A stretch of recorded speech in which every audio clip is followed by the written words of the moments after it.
Trump सरकार खर्चों में कटौती के अभियान के तहत विदेशी मदद बंद करेगी। ट्रंप सरकार में शामिल विश्व के सबसे धनी व्यक्ति एलन मस्क ने सोमवार को ये जानकारी दी।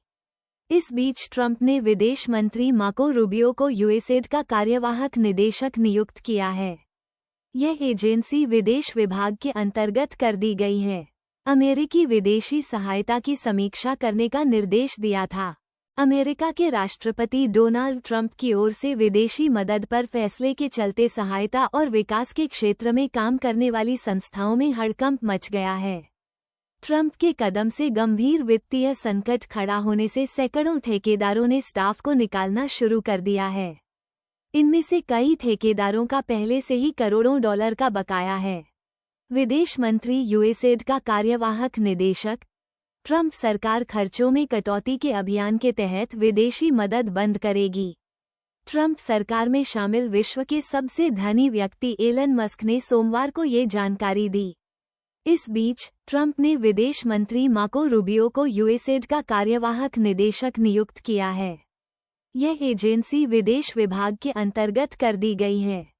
बता दें कि 2023 में अमेरिका ने USAID United states agency for international development कार्यक्रम के तहत विभिन्न देशों और संस्थाओं को 72 अरब डॉलर की मदद दी थी। यूएसएड के दर्जनों अधिकारियों को अवकाश पर भेज दिया गया। राष्ट्रपति डोनाल्ड ट्रंप ने 20 जनवरी को पदभार संभालने के कुछ घंटों के अंदर ही मस्क को तकरीबन सभी अमेरिकी विदेशी सहायता की समीक्षा करने का निर्देश दिया था।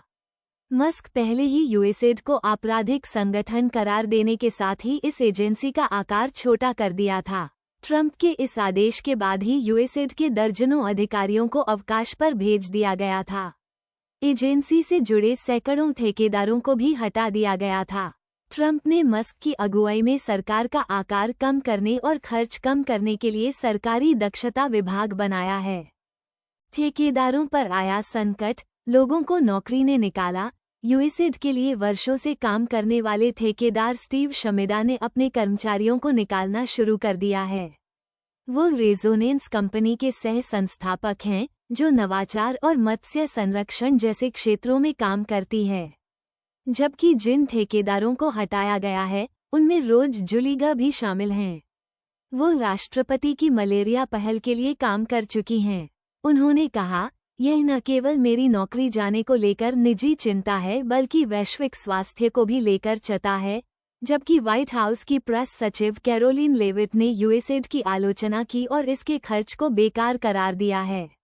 यूक्रेन में बेघरों के सामने मुसीबतें। अमेरिकी सहायता पर रोक लगने से यूक्रेन में युद्ध के चलते बेघर हुए लोगों के सामने मुसीबतें खड़ी हो गई हैं।